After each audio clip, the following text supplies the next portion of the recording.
Assalamualaikum warahmatullahi wabarakatuh. Kami dari kelompok 6 akan mempresentasikan hasil website yang sudah kami buat, yaitu perancangan website SIMA 2004T, Sistem Informasi Akademik kelas 2004T. Sebelum kami memulai, kami akan memperkenalkan anggota terlebih dahulu. Saya Syafira Hidayat dengan NIM terakhir 137. Saya Linda Naira dengan NIM terakhir 128. Saya Syafikus Mawadani dengan NIM terakhir 107. Saya Rizkon Abdi Pratama dengan NIM terakhir 115. Saya akan menjelaskan SIMA 2004T itu apa.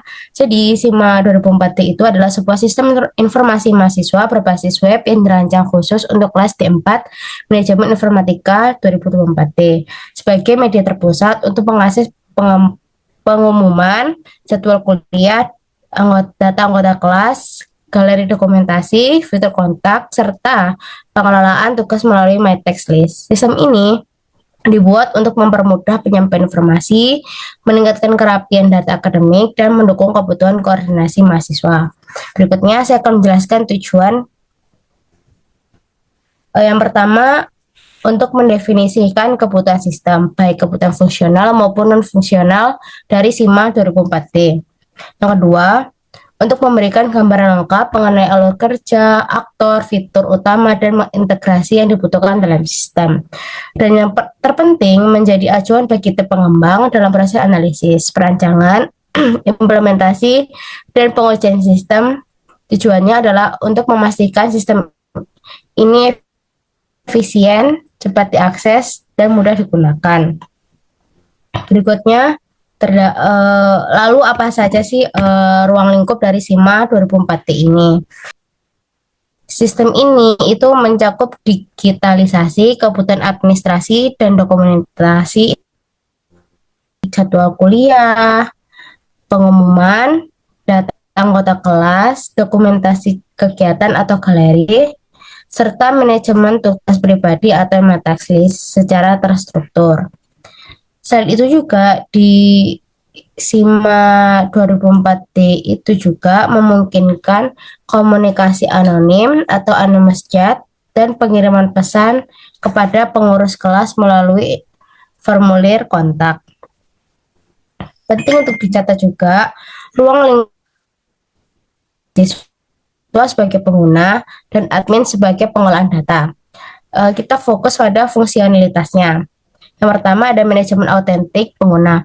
Ini untuk memastikan login dan akses fitur sesuai hak akses, baik untuk mahasiswa maupun admin. Yang kedua ada manajemen jadwal perkuliahan. Itu menampilkan dan memungkinkan admin untuk mengelola jadwal kuliah. Yang ketiga ada penyajian pengumuman, yaitu menyediakan pengumuman terbaru dan menyediakan fitur CURD atau tambah, edit, dan hapus untuk admin. Dan berikutnya ada pengelolaan tugas pribadi atau matriks list. Ini untuk memfasilitasi mahasiswa menambah, mengedit, menghapus, dan menandai tugas sebagai selesai. Berikutnya ada fitur pencarian dan filter data.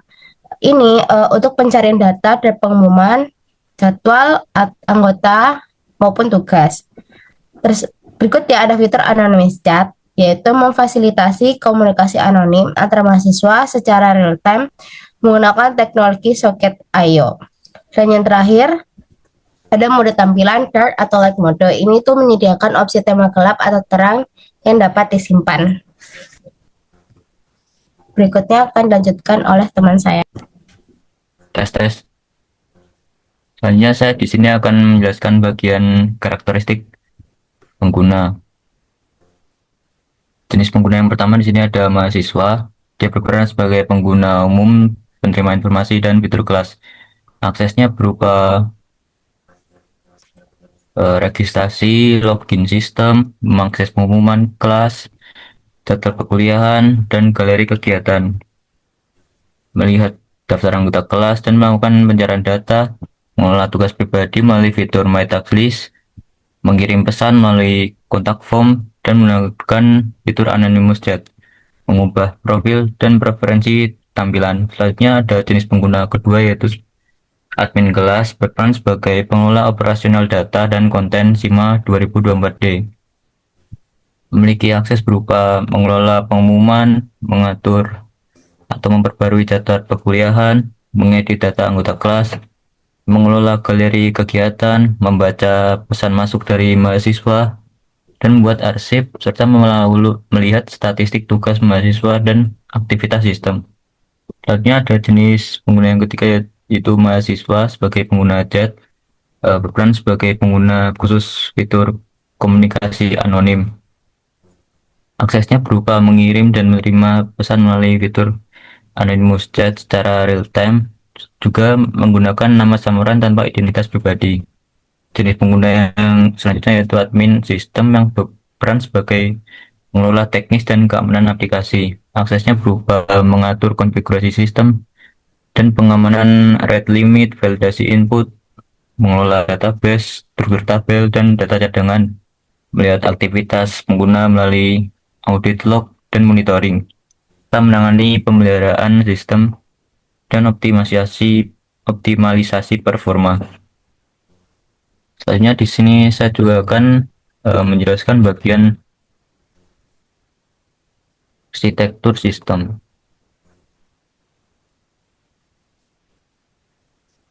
Nah, ini untuk tabelnya, diagramnya. Lalu SIMA 2024D ini menggunakan arsitektur client server, yang artinya front end sebagai kliennya.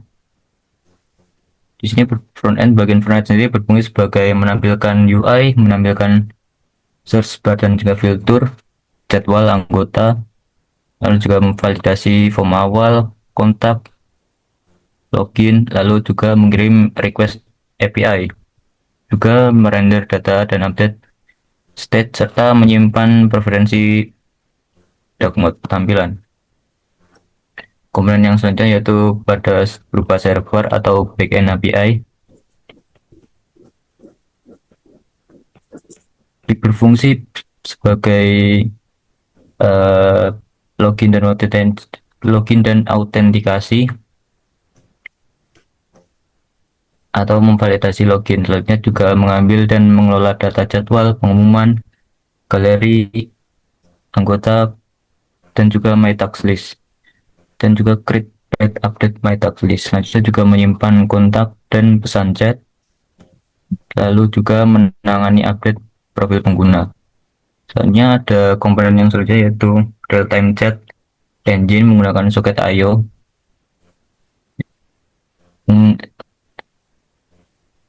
Fungsinya sendiri yaitu berupa mengirim dan menerima chat instan, menampilkan typing indikator, broadcast pesan ke klien lain, serta opsi simpan pesan ke database.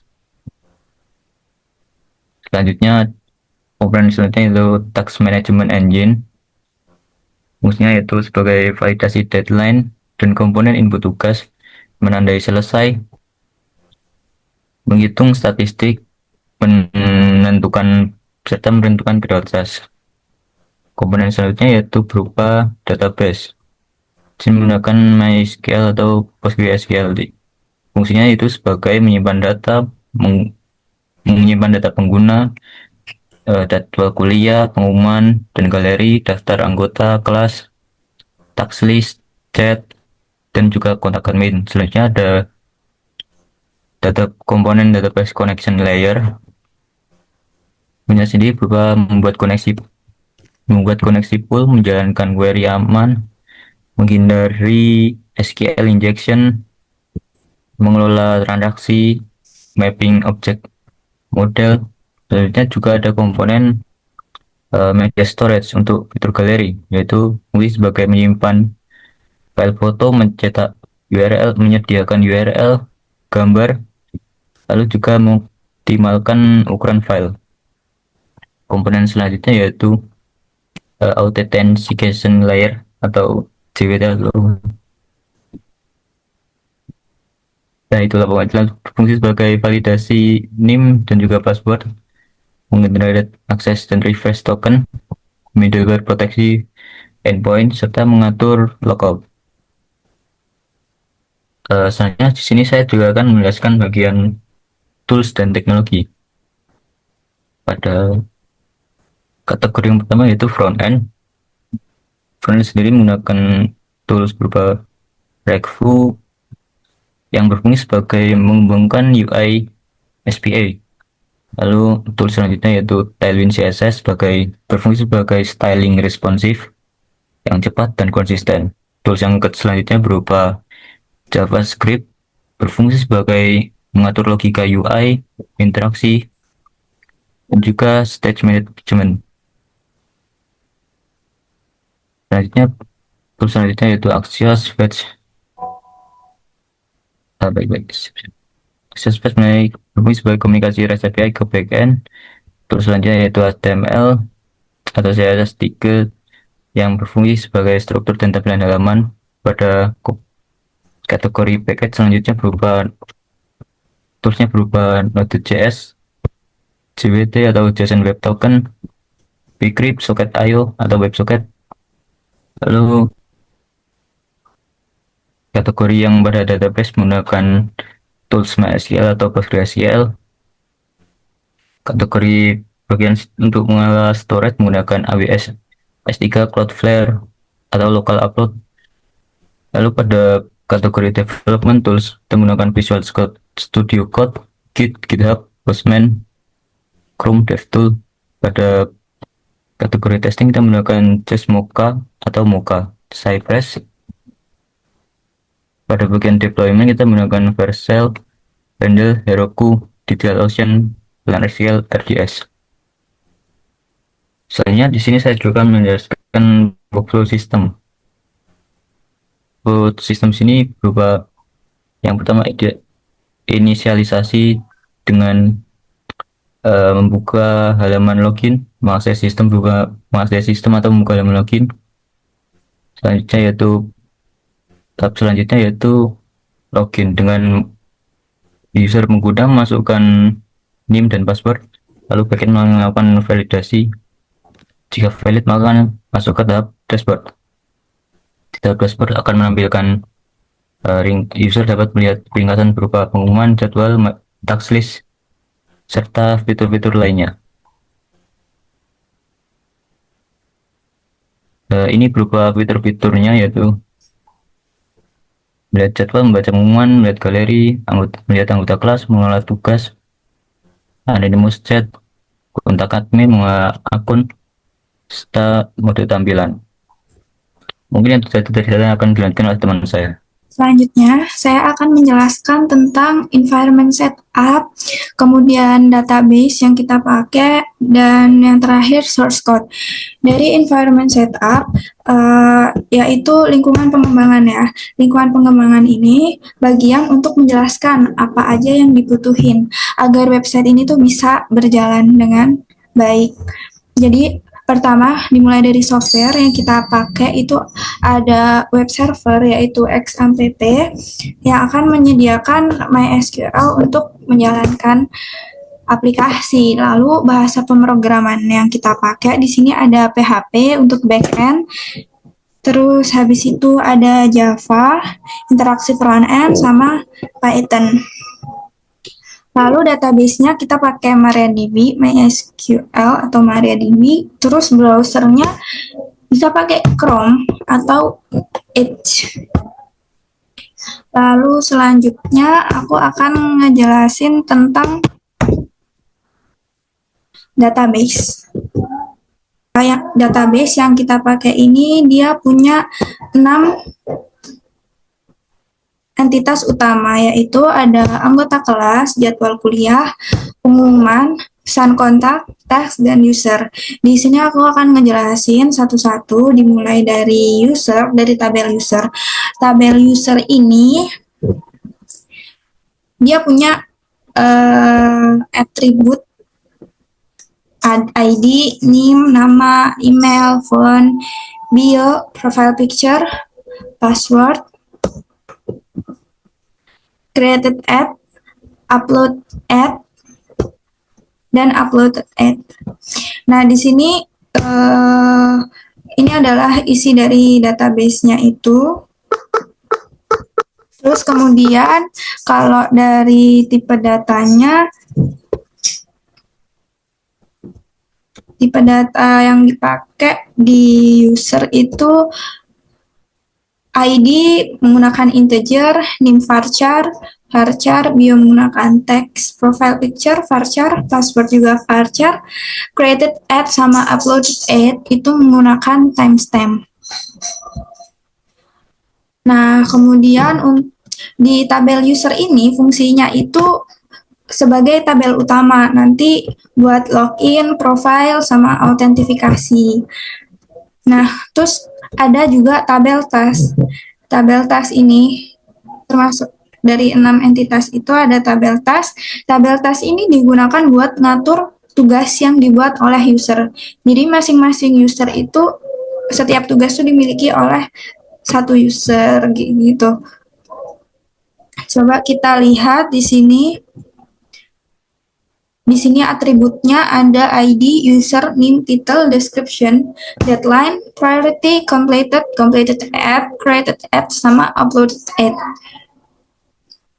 Tipe datanya bisa dilihat. Lalu isinya di sini ada project.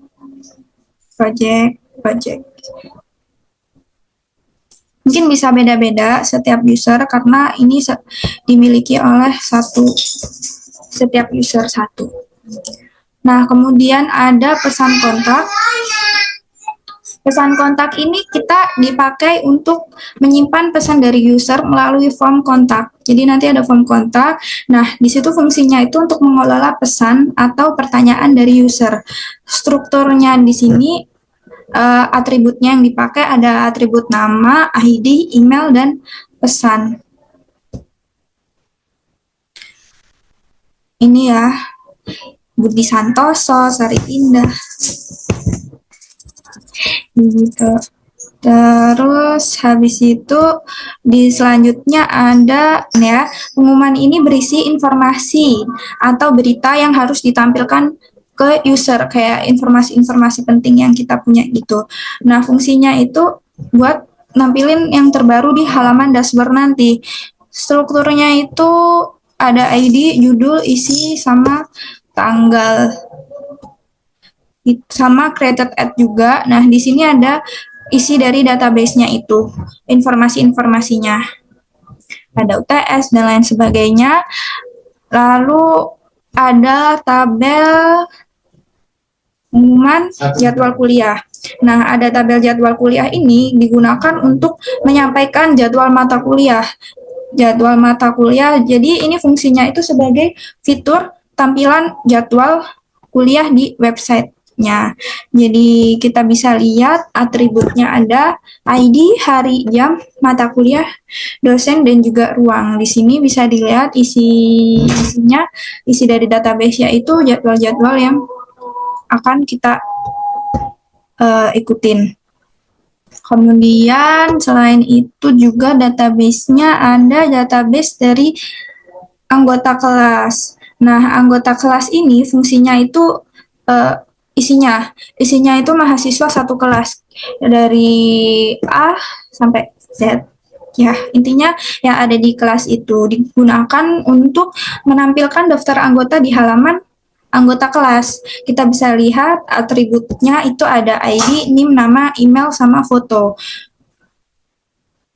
Jadi nanti anggota kelasnya itu akan ditampilkan ID-nya dia, akan ditampilkan NIM-nya, namanya, email gitu. Ini database-nya yang ada. Di sini kita ada 25 anggota. Gitu. Setelah itu saya sepertinya ini udah ya, karakteristik dari database-nya ini tuh dia pakai MariaDB atau MySQL. Nah, terus password-nya disimpan dengan Hash by script ya. Sepertinya udah aku jelasin tentang database-nya. Secara keseluruhan itu dari SIMA 2024 ini dirancang untuk mendukung fitur-fitur website seperti login, pengelolaan tugas, pengumuman, jadwal kuliah, dan kontak. Nah, struktur tabel udah disusun itu agar data tersimpan dengan rapi, aman, dan saling terhubung melalui relasi yang udah diperlukan.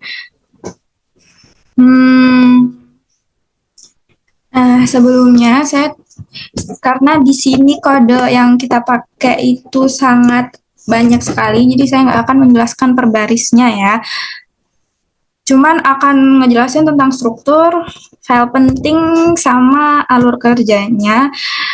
Nah, source code ini yang kita pakai ini dibagi menjadi ada fronted,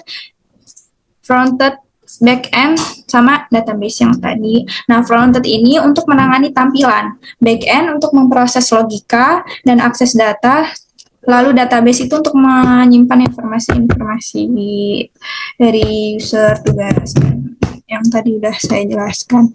Dimulai dari kode ya, ringkasan file-file pentingnya. File-file pentingnya di sini tuh ada index PHP. Index PHP ini digunakan untuk halaman awal user yang akan menampilkan menu utama. Jadi ada menu utamanya banyak kan, dari jadwal, pengumuman, gitu-gitu nih. Jadi dia fungsinya untuk menampilkan menu utama. Di sini juga ada toggle mode-nya. Kita bisa atur gelap atau terang kayak gitu. Terus juga menu-menu jadwal, menu kontak, dan lain sebagainya, mata kuliah, anggota. Nah, setelah index ada juga file login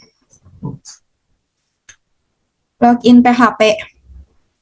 Nah, login PHP ini itu tempat buat kita masuk user ke dalam sistem. Jadi user itu nggak bisa langsung masuk ke dalam sistem gitu aja. Jadi kita harus ada login terlebih dahulu karena sistem yang kita buat ini hanya untuk anggota kelas saja. Makanya diperlukan untuk login itu tadi. Jadi di sini tuh kita kirim data ke backend untuk dicek. Setelah dari login tuh ada juga file profile PHP.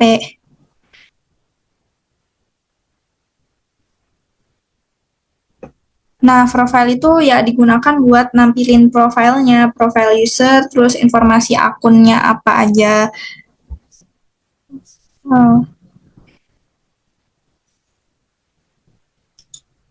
Informasi-informasi akunnya kayak apa ya? Di situ tuh ada emailnya dia apa, passwordnya gitu-gitu. Terus kemudian ada task PHP sama JS. Di sini task PHP sama JS itu fungsinya buat ngatur tugas. Jadi fitur-fitur tugas kayak list tugas gitu. Nah, ini task. Di website kita itu ada fitur untuk tugas. Nah, di task ini fungsinya itu buat ngatur-ngatur itu semua.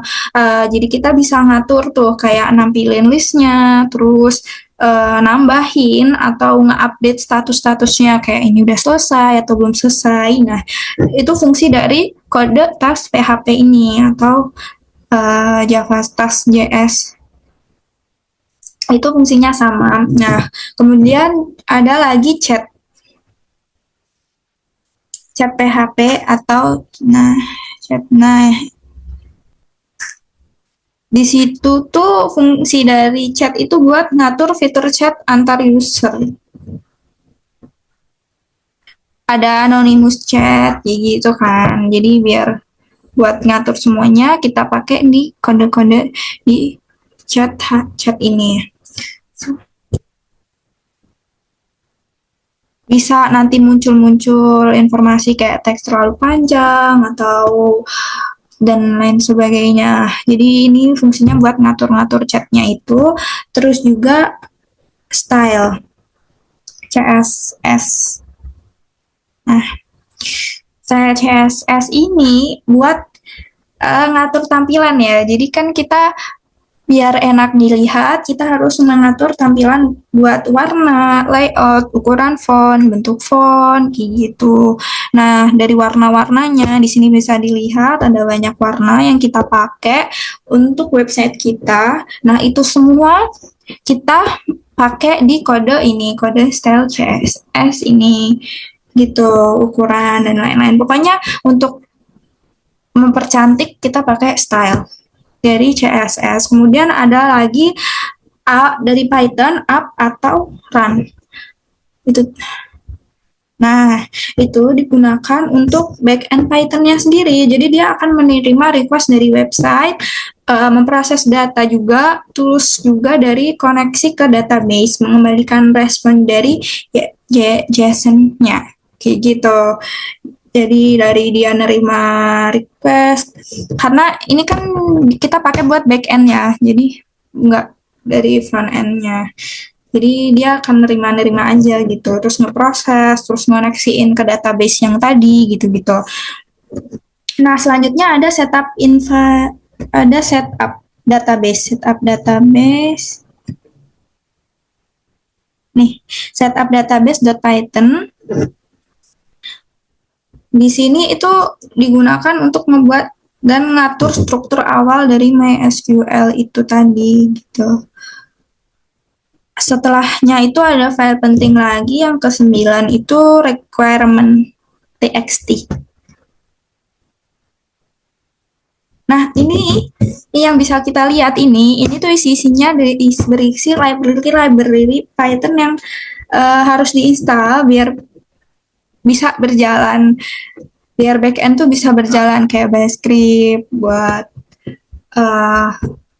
password apa sih ya, passwordnya kayak gitu, terus Flash, jadi kayak library-nya isinya tuh ini di requirement.txt ini. Nah, terus pentingnya tuh ada lagi yang terakhir di start.bat, ngejalanin shortcut buat ngejalanin backend Python, buat ngemastiin environment-nya siap, sama ngebuka website otomatis. Itu sih dari kode-kode yang bisa aku jelasin. Kemudian selanjutnya akan diambil alih oleh teman saya untuk menjelaskan websitenya. Di sini saya akan menjelaskan demo project dari website SIMA 2024D tersendiri. Nah, di sini websitenya sudah kami hosting dengan link sebagai berikut, yaitu sima2024d.kasuk.com. Nah, di sini pertama kita harus memasukkan NIM terlebih dahulu. Nah, ini masukkan NIM saya, terus ini kita memasukkan password sesuai yang ada di database yang sudah tercantum di database tadi. Terus kita masuk.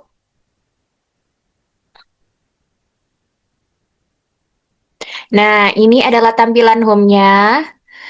Jadi, di sini terdapat beberapa bar, yaitu home, tentang, aktivitas, yang terdiri dari ada jadwal kuliah, pengumuman, galeri, anggota kelas, dan juga my task list. Terus di sini juga ada kontak.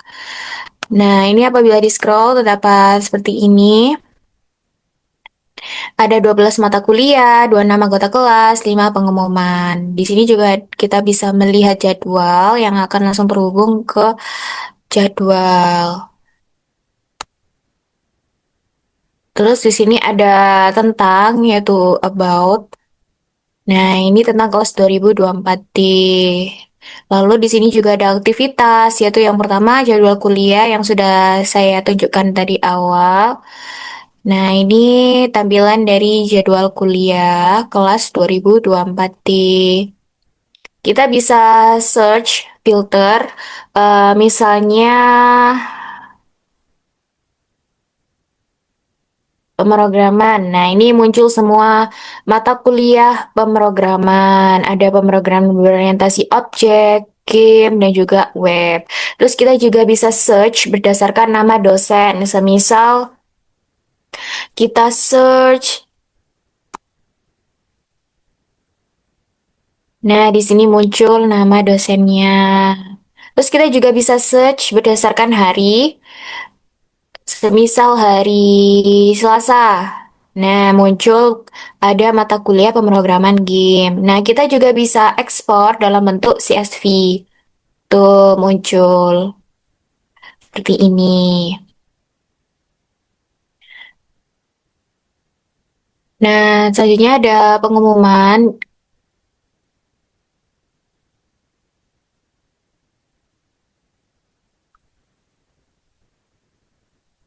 Ini terdapat beberapa pengumuman. Kita bisa menambahkan data pengumuman itu di database-nya. Semisal di sini, kita mau menambahkan database.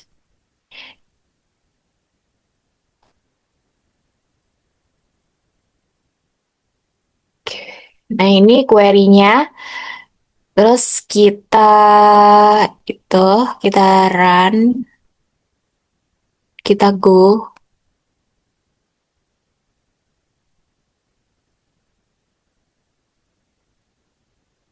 Nah, ini udah masuk. Terus kita lihat di website kita apakah sudah masuk.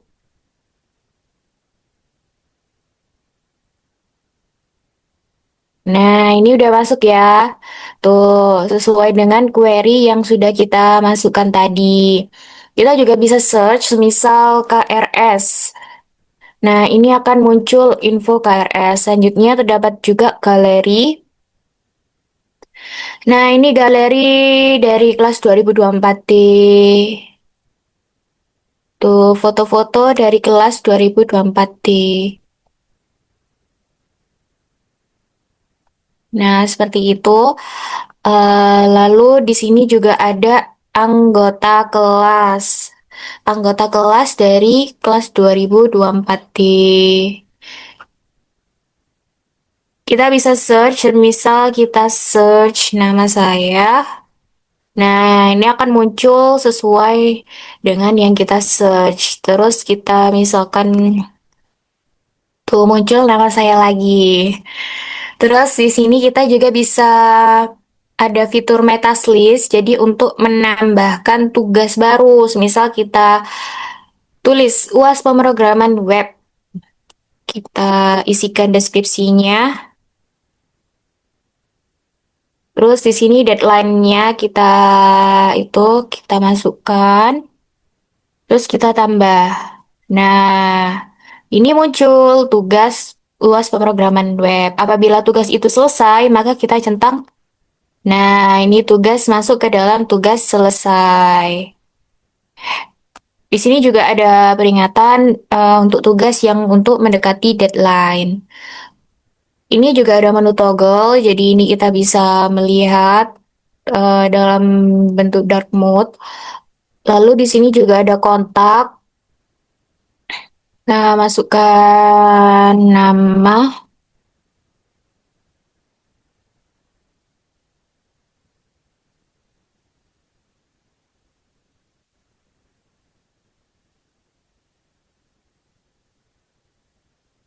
Terus kita kirim pesan. Terima kasih Sevi, pesan Anda telah berhasil terkirim. Terus di sini juga ada informasi kontak prodi. Terus di sini juga ada Instagram kelas kita yaitu 2024D dan juga website prodi. Apabila kita klik, maka akan masuk ke Instagram kelas 2024D. Nah, ini dia Instagram kelas 2024D.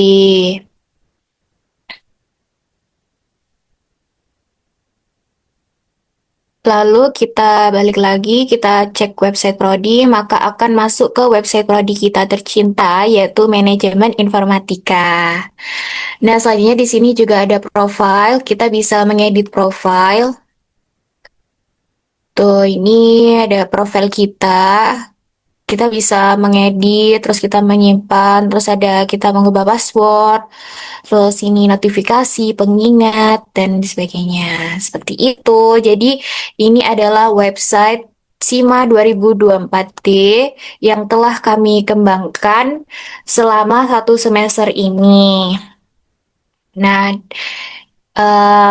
untuk kalian yang melihat, khususnya Pak Ari yang melihat eh, demonstrasi proyek kami ini bisa mengakses website kita di link berikut ini yaitu sima2024d.kesub.com. Seperti itu. Nah, demikian presentasi dari kelompok kami. Terima kasih atas perhatiannya. Semoga bermanfaat. Wassalamualaikum warahmatullahi wabarakatuh. You got me jumping like